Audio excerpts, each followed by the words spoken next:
Tokyo Revengers season yang ketiga, episode yang pertama, dibuka dengan sebuah potongan panel cerita singkat yang luar biasa menarik. Di mana pada panel itu, nampak Kisaki Teta dan juga Sujianma yang sedang berada di kota Yokohama untuk menemui salah satu anggota berandalan paling kejam yang nantinya akan menjadi tokoh antagonis utama pada anime Tokyo Revengers season yang ketiga. Ada yang bisa tebak siapakah dia? Yap, bener banget. Siapa lagi kalau bukan Kurokawa Izana, sang pendiri sekaligus presiden dari satu-satunya geng terkuat yang saat ini menguasai kota Yokohama, yaitu geng Yokohama Tenjiku. Nah, menariknya, tepat setelah Kisaki dan juga Hanma sudah tiba di lokasi itu, maka Izana pun tanpa pikir panjang seketika langsung berkata seperti ini kepada mereka berdua. Haha, aku tahu jika cepat atau lambat, kau pasti akan datang ke sini untuk mencariku. Oleh karena itu, tanpa perlu banyak basa-basi, cepat jelaskanlah kepadaku mengenai apa tujuanmu mau bergabung ke dalam geng Tenjiku. Mendengar pertanyaan itu dari Izana, Kisaki pun dengan cepat seketika langsung membalasnya. Alasanku datang ke sini dan ingin bergabung dengan Tenjiku sangatlah sederhana, yaitu aku ingin membalaskan dendam kepada Toman dan juga Sanomanjiro. Melihat dan mendengar sebuah jawaban singkat dari Kisaki itu, Izana pun terlihat sangat bahagia. Karena pada akhirnya mereka pun kini mempunyai sebuah tujuan yang sama, yaitu untuk menghancurkan geng Toman generasi pertama. Nah, semua rangkaian interaksi di antara mereka bertiga pun berlangsung dalam tempo yang sangat cepat. Hingga pada panel berikutnya, Tenjiku pun akhirnya mulai menjalankan sebuah rencana penyerangannya untuk bisa menghancurkan geng Toman dengan menggunakan teknik gerilya, di mana para kapten dari geng Tenjiku akan berpencar dengan tujuan untuk menculik dan menghajar para kapten divisi tempur dari geng Toman ketika mereka semua sedang sendirian atau ketika mereka semua sedang dalam keadaan yang tidak siap. Singkat cerita, setelah beberapa hari berlalu, kini semua anggota divisi pertama Toman pun akhirnya mulai berniat untuk pergi menuju ke kota Yokohama demi mencari tahu atau mencari informasi mengenai keberadaan dari geng lawan. Mengingat tujuan dan juga ambisi dari Takemichi saat ini adalah untuk menjadi berandalan nomor 1 di seluruh Jepang, bukan hanya sekedar menjadi petinggi dari geng Toman saja. Namun setelah dirinya sudah sampai di stasiun Shibuya, tiba-tiba saja sebuah hal yang sangat tidak kita sangka malah kembali terjadi di hadapan kita semua. Di mana pada panel tersebut, muncullah sekelompok pasukan berandalan tanpa nama yang datang dengan menggunakan seragam berwarna merah untuk mengincar Hanagaki Takemichi dan juga semua anggota Toman divisi pertama. Bahkan Yamagishi dan juga Makoto yang sebelumnya sudah sempat berpencar, kini akhirnya kembali datang dengan wajah yang sudah sangat babak belur untuk memperingati Hanagaki Takemichi dengan berkata seperti ini. Takemichi, cepat pergi dari lokasi ini, karena mereka terlalu kuat dan jumlahnya terlalu banyak untuk bisa kita hadapi berlima. Hal yang sama pun terlihat juga dari sudut pandang Akun, di mana pada panel itu nampak Akun yang sedang disandra oleh salah satu dari mereka dengan tujuan untuk mencari informasi mengenai di manakah markas dari geng Toman berada dan siapa saja anggota dari geng Toman yang ada di stasiun ini. Melihat semua kejadian itu di depan matanya, Chifuyu pun tidak bisa tinggal diam saja. Hingga pada panel berikutnya, dia pun seketika langsung berlari menuju ke arah gerombolan itu. Serta di saat yang bersamaan, Chifuyu pun langsung melayangkan satu buah tendangan terbangnya tepat menuju ke arah kepala mereka. Akibatnya, salah satu berandalan random itu pun seketika langsung jatuh dan tumbang saat itu juga. Nah, melihat sebuah peluang dan juga kesempatan terbuka dengan lebar, Chifuyu pun tanpa pikir panjang akhirnya langsung berteriak menuju ke arah Takemichi dengan berkata seperti ini. Takemichi, untuk sementara waktu aku akan menahan mereka semua. Jadi cepatlah pergi dari tempat ini dan bawalah Akun pergi bersamamu. Walaupun awalnya Takemichi sempat ragu untuk meninggalkan Chifuyu seorang diri, namun demi keselamatan Akun dan juga semua teman-teman yang lain, akhirnya Takemichi pun mau menuruti semua permintaan dari Chifuyu, lalu pergi dari tempat itu secepat mungkin. Nah, disinilah poin menariknya. Karena tepat setelah Chifuyu Matsuno sudah selesai mengucapkan semua kalimatnya, maka di satu momen yang sama itu, tiba-tiba saja dari arah belakangnya muncullah salah satu kapten dari geng Yokohama Tenjiku, yaitu Mochizuku Kanji. Di mana pada panel tersebut, dia pun tanpa banyak basa-basi langsung melayangkan satu buah pukulan meteornya dengan menggunakan tinju tangan kanannya ketika Chifuyu sedang tidak siap. Akibatnya, Chifuyu pun tidak sempat untuk menahan serangan itu lagi, dan tubuhnya pun seketika langsung terpental sangat jauh sekali menuju ke arah kerumunan. Tidak hanya itu, bahkan pada panel ini, Mochi pun dengan lantang langsung berkata kepada semua anak buahnya, "Dengar, target utama kita kali ini adalah para kapten dari geng Toman generasi pertama. Jadi jika kalian berhasil melihat dan juga menemukan mereka, maka seranglah mereka sekuat tenaga dan juga tanpa ampun." Scene pun kini berpindah. Setelah beberapa saat berlalu, kini giliran Takemichi lagi lah yang akhirnya mendapatkan masalah. Karena walaupun Takemichi berhasil kabur dari kejaran para pasukan geng Tenjiku, namun tepat di hadapannya, ternyata sudah ada kelompok lain yang menunggunya dan juga sudah siap untuk menjegal Takemichi ketika dirinya mencoba untuk kabur. Di mana pada panel berikutnya, salah satu dari mereka langsung menghantam leher dari Takemichi dan juga membantingnya ke tanah. Melihat semua hal itu terjadi di depan matanya, tentu saja Takemichi pun menjadi terlihat bingung dan juga bertanya-tanya, kenapa tiba-tiba saja banyak sekali anggota geng Tenjiku yang berkeliaran di dalam kota ini. Namun meskipun begitu, Takemichi dan juga keempat orang temannya yang lain sama sekali tidak mau menyerah, walaupun kali ini mereka sudah terkepung. Bahkan di satu momen yang sama itu, Akun pun mulai melancarkan satu buah tendangan berputarnya menuju ke arah salah satu dari mereka sambil berkata seperti ini, "Takemichi, kami adalah anggota dari geng Toman juga. Jadi jika kau tidak mau menyerah, maka kami pun tidak akan menyerah juga. Oleh karena itu, mari kita bertarung bersama-sama dan mari kita kalahkan mereka semua." Mendengar semua ucapan dari akun tersebut, semangat bertarung dari mereka semua pun seketika menjadi terbakar. Hingga pada panel berikutnya, pertarungan antara 5 orang anggota divisi pertama Toman melawan 50 orang anggota dari geng Yokohama Tenjiku itu pun seketika langsung dimulai. Tapi setelah beberapa saat berlalu dan setelah beberapa kali percobaan, pada akhirnya Takemichi pun tetap berhasil dikalahkan dengan sangat mudah.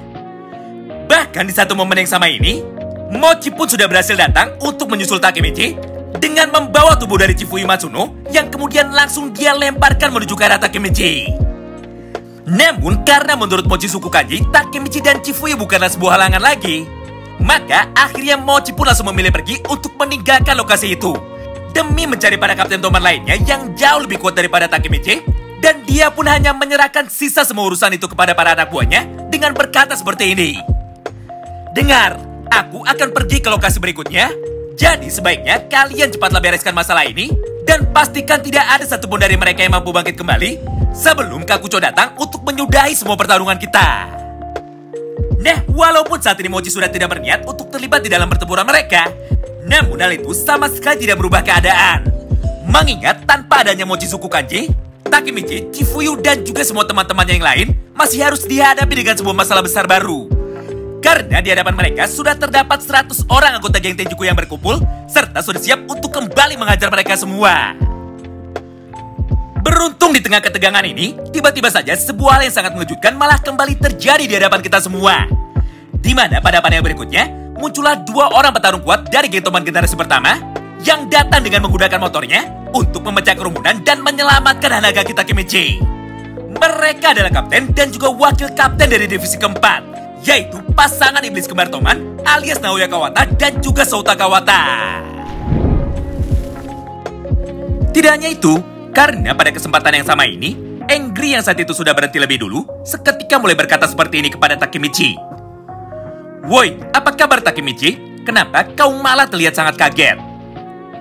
Mendengar dan menyaksikan semua hal itu di depan matanya, Takemichi pun tanpa pikir panjang akhirnya seketika mulai menjawab, "Hah? Bukankah kau ini adalah Naoya Kawata? Tapi kenapa saat ini kau malah tidak tersenyum? Padahal Naoya yang selama ini aku tahu adalah orang yang selalu tersenyum." Namun belum sempat Takemichi menyelesaikan semua kalimatnya, maka di saat yang bersamaan, Angry pun seketika langsung memotong ucapan dari Takemichi sambil berkata seperti ini kepada dirinya, "Sudahlah, ada hal lain lagi yang jauh lebih penting saat ini. Karena di dalam perjalanan ke sini, aku menemukan tubuh dari temanmu yang sudah tergeletak di jalanan. Oh iya, meskipun saat ini semua luka di tubuhnya sudah sempat aku obati menggunakan pertolongan pertama, tapi tolong pastikan bawalah temanmu itu menuju ke rumah sakit. Oleh karena itu, cepatlah minta teman-temanmu yang lain untuk pergi dari tempat ini dan serahkan urusan pertarungan melawan geng mereka kepada geng Toman saja." Melihat dan mendengar semua ucapan tersebut dari Souta Kawata, Takemichi pun seketika kembali nampak kebingungan. Sampai pada satu panel yang sama itu, dia pun langsung bertanya seperti ini, "Hah? Ada apa sebenarnya dengan Smiley? Walaupun dirinya sangat baik dan juga sangat peduli, tapi kenapa Smiley tiba-tiba saja terlihat marah kepadaku? Nah, tepat di tengah kebingungannya tersebut, Nahoya yang saat itu baru saja tiba di belakang Takemichi akhirnya langsung memanggil Takemichi sambil tersenyum kepadanya. "Oi Takemichi, aku ada di sini. Dan orang yang ada di hadapanmu tadi adalah adik kandungku alias Shota Kawata." Mendengar dan menyaksikan semua kejadian tersebut di depan matanya, Takemichi pun seketika langsung nampak sangat terkejut. Karena dirinya sama sekali tidak menyangka bahwa di dalam geng Toman generasi pertama terdapat dua orang yang sangat mirip sekali. Sedangkan respon yang sangat berbeda justru malah terlihat dari sudut pandang Yamagishi. Di mana pada momen tersebut, Yamagishi yang saat itu sudah terlihat sangat babak belur, akhirnya mulai berkata kepada Takemichi dan juga menjelaskan kepadanya. Di satu sisi, Nahoya sebagai seorang kakak berperan sebagai kapten dari divisi keempat geng Toman. Sedangkan di sisi lain, adiknya yaitu Engri berperan sebagai wakil kaptennya di dalam divisi keempat geng Toman. Semua momen interaksi singkat mereka pun berjalan dalam tempo yang sangat cepat. Sampai pada panel berikutnya, Engri yang saat itu nampak sangat bersemangat akhirnya mulai berkata kepada Chifuyu, "Woi Chifuyu, apa saat ini kau masih bisa berdiri dan juga masih bisa bertarung? Karena jika iya, maka cepatlah naik ke atas motor dan ayo kita kejar sama-sama semua pasukan dari geng Yokohama Tenjiku yang datang ke kota ini." Hal yang sama pun diucapkan juga oleh Nahoya Kawata alias oleh Smiley. Di mana pada momen itu, Smiley pun langsung berkata seperti ini kepada Takemichi. "Takemichi, ayo cepat naik juga. Karena kita berempat akan langsung menyerang ke kota Yokohama dan mengalahkan semua kapten yang tersisa dari geng Yokohama Tenjiku." Mendengar semua ucapan tersebut dari mereka berdua, Chifuyu dan juga Takemichi akhirnya seketika langsung menurut. Sampai pada momen yang sama itu, mereka pun seketika langsung naik ke atas motor. Serta mereka pun segera bergegas untuk pergi meninggalkan lokasi ini. Nah, setelah beberapa saat berlalu, scene pun kini akhirnya kembali berpindah. Di mana pada panel berikutnya, terjadi sebuah interaksi yang sangat menarik ketika mereka berempat sedang berada di dalam perjalanan. Sederhananya, Takemichi yang saat itu masih nampak penasaran, akhirnya mulai bertanya kepada Nahoya. "Oi Nahoya, apakah kau yakin bahwa hanya dengan 4 orang saja kita akan menyerang markas dari geng Tenjiku?" Mendengar pertanyaan itu dari Takemichi, Nahoya pun seketika langsung meresponnya. "Ya, benar. Kitalah yang akan mengalahkan mereka semua sebelum mereka bisa menyerang lagi." Tidak hanya itu, karena pada panel berikutnya, Nahoya pun kembali melanjutkan semua ucapannya lagi menuju kepada Chifuyu Matsuno dengan berkata seperti ini. "Oh iya, ngomong-ngomong, apakah kau sudah berhasil dikalahkan oleh Mochizuku Kanji di dalam pertarungan sebelumnya?" Walaupun pada kesempatan ini, awalnya Chifuyu sempat mengelak dan menganggap bahwa pertarungannya melawan Mochizuku Kanji terjadi secara tiba-tiba. Namun pada panel berikutnya, Engri pun langsung memotong penjelasan dari Chifuyu Matsuno sambil berkata dengan lantang kepadanya, "Sudahlah, kau tidak perlu berlagak sok kuat seperti itu. Karena kenyataannya, Mochi memanglah petarung yang luar biasa kuat. Bahkan tinju dari Mochi pun merupakan salah satu tinju paling keras yang selama ini pernah aku rasakan. Mengingat ketika kita masih kelas 1 dulu, kami berdua pun juga pernah dikalahkan di dalam duel 1 lawan 1 melawan Mochizuku Kanji." Nah, mulai dari sanalah, sebuah cerita singkat tentang masa lalu Engri dan juga Smiley akhirnya perlahan-lahan mulai terungkap.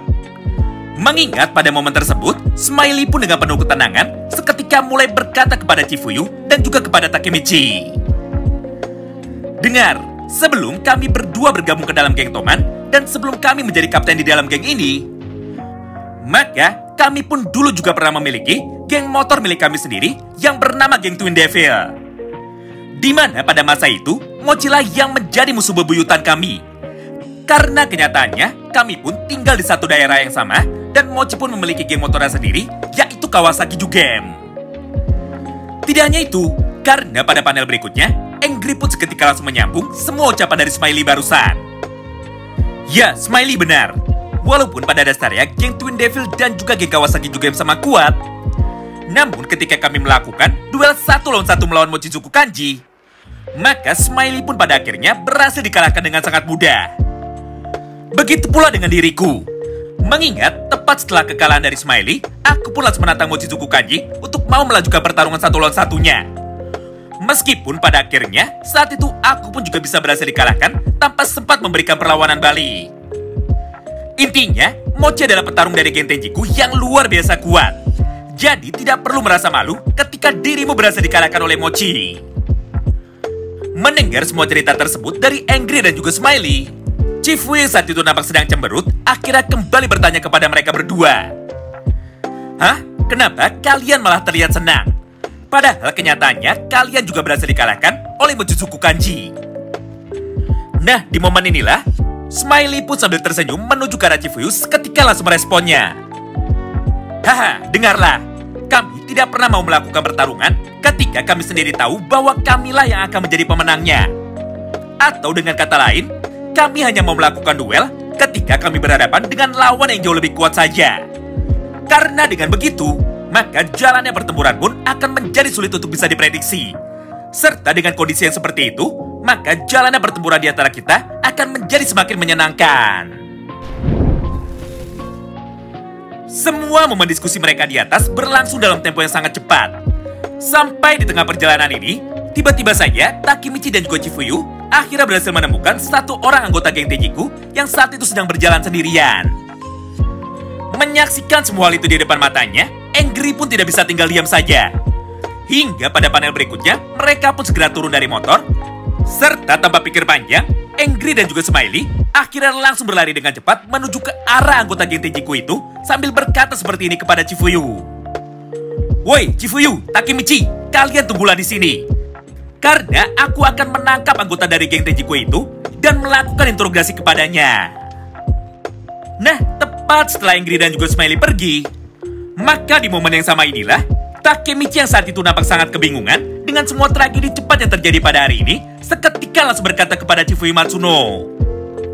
Chifuyu, aku baru saja bertemu dengan Kisaki Teta. Berdasarkan hal itu, maka sekarang aku pun menjadi bertanya-tanya. Yaitu, bagaimana jika pada era ini, Kisaki adalah seorang time leaper juga, dan Kisaki mampu pergi untuk melintasi waktu demi dapat merubah masa depan ataupun masa lalu. Mengingat tidak peduli apapun yang selama ini telah aku lakukan untuk dapat membuat masa depan bahagia. Namun kenyataannya aku pun selalu gagal, dan Kisakilah orang yang selalu berhasil menggagalkan semua rencanaku tersebut. Apalagi setiap kali aku kembali ke masa lalu seperti ini, Kisaki pun mampu membuat Toman berubah menjadi seperti apa yang selalu dia inginkan. Tentu saja jika memang benar Kisaki adalah seorang time leaper, dan Kisakilah dalang dibalik semua tragedi buruk yang menimpa semua teman-teman kita. Maka mulai dari sini tujuanku pun akan ikut berubah juga, serta mulai dari sini aku pun akan membuat Kisaki Teta membayar semua perbuatannya dengan cara mengalahkannya secara langsung. Lalu selanjutnya kita masuk menuju ke frame yang kedua, di mana pada momen ini kini giliran Izana Kurokawa lah yang akhirnya mulai diperlihatkan sedang melakukan pergerakannya untuk dapat pergi menemui Mikey. Karena di saat yang bersamaan ini, Izana yang saat itu sedang duduk tepat di samping Sano Manjiro akhirnya mulai berkata seperti ini kepada dirinya. Hah, namaku adalah Izana Kurokawa, dan ini bukanlah pertemuan terakhir kita. Karena dalam waktu dekat ini, kita pun akan kembali bertemu lagi untuk dapat menyelesaikan semua masalah di antara kita berdua. Mendengar semua ucapan tersebut dari Izana Kurokawa, Mike yang saat itu masih belum sadar dan juga belum tahu siapakah Izana Kurokawa yang sesungguhnya, akhirnya hanya bisa diam seribu bahasa tanpa mampu meresponnya sama sekali. Nah, itulah semua potongan bocoran cerita singkat dari anime Tokyo Revengers season yang ketiga episode yang pertama. Di mana anime ini sendiri baru akan terbit secara legal di Indonesia setiap hari Kamis malam pada pukul 1 pagi. Terima kasih banyak yang sudah simak video ini sampai habis ya. Sampai jumpa lagi di pembahasan selanjutnya, dan salam baku hantam.